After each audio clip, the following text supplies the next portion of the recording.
I got to take you back to the history. I held up my paw because commanding me said to them, I said, thus said the Lord. You can't kill Saddam Hussein. Yeah? 2006, after capturing this man, they slew him. President George W. Bush, the son of President George H.W. Bush, spoke loudly to the world and said Saddam Hussein need to be killed. I don't care how he spoke these things. He treated him like a Foxborough twin in 1935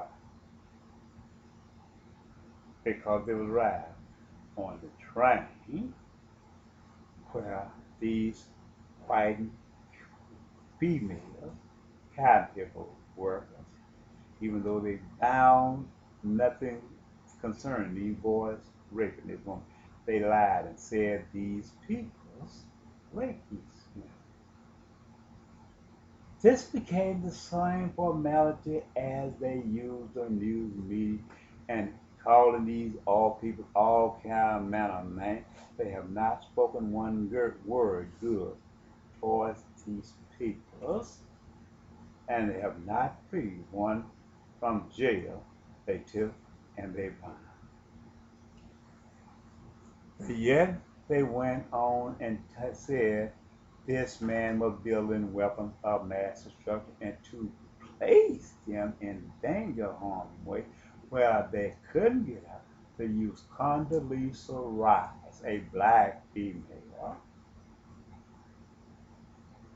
and a former general, Colin Powell, to seal the fate of Saddam Hussein. And the United States President of George W. Bush had Saddam Hussein took to the cross guard, and he was murdered by a way of hanging. Isn't this something? Isn't this something about the United States of America, which teaches us to live by his justice system? And he take and commit a genocide against Saddam Hussein. You know,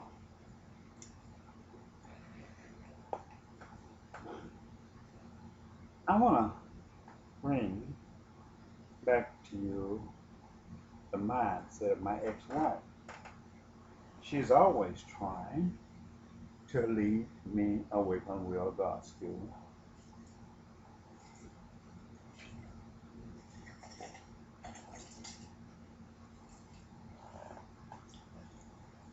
Through precept of the History Channel. Even though I have told her all the time, don't get away with me, don't teach me these things. There was a time, I'm going to tell the truth, I don't care how it is. God the one told me to speak about me and my people. That God took me and told me, caught me up in the middle of the earth, above earth, between the sun and the earth, and he told me to write his gospel. I asked him, what should I write? He said, begin by writing about you and your people. Well, say this again, I'll say it till I die. It was a time that we had the roaches bad in the house because I lived in the most ghettos in the street when you in the city of Pine Bluff.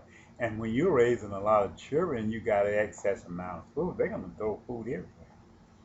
Just attract rodents and the roaches. But I was going up to this place we had called Shell Ross, where you buy seeds and you buy red poison and you buy things for roaches. So I buy a big old thing of roach powder boric acid. My wife now, who is my ex-wife, should buy her one. I would question in my mind, why do she buy these things? What is the meaning of this? And about a year later, I can't say she gave me a boric acid, but I never see it, but I know she was using it. Why did she buy her a big old can when I buy me a big old can? And I put mine down and she didn't put hers down. Well, I was drinking whiskey. I wouldn't go out and drink in front of people because I figured it was more safe. It was Crown Royal because I didn't buy it this year and give it to everybody. But I would go out sometime and buy and talk to these people and find their mindset about certain issues. I would drink this Crown Royal a little at a time from year to year. Until one day she sit and told me that I've been feeding you a little poison at a time. You is hard to kill. And I talked to my oldest brother, he is a foolish minded person. You go talk to him with wisdom and he make a joke. He said, he was figuring to tell everybody on the job, he's trying to get killed in roach in the house. And his wife, well, he noticed he wasn't having no roach poison, but his wife would feed him the roach poison, make a laugh out of it. Everybody be on the job and just laughing about it. But I, trying to talk to him as a brother. Well, this is my wife I'm talking about. This man, being my oldest brother, was making a joke out of it. I'm talking about something contained in my life that may be affecting my blood. Well,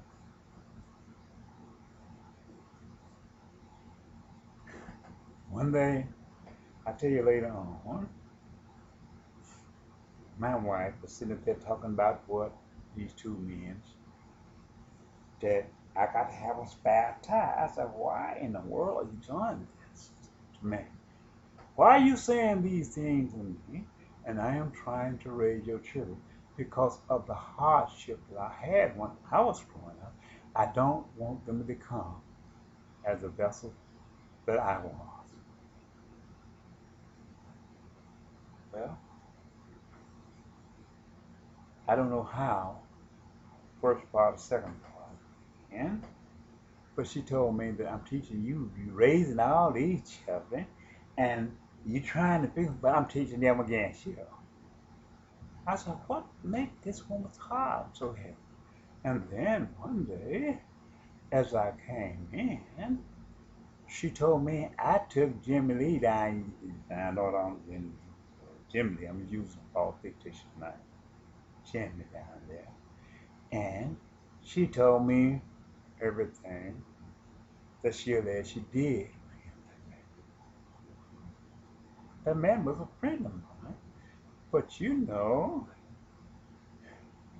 find something out there that's you're going to use it if it's lay itself out there to be used. I took and threw her down on the bed and said, these people, white people, been working me hard today. I the only locomotive. Don't come here with your foolishness.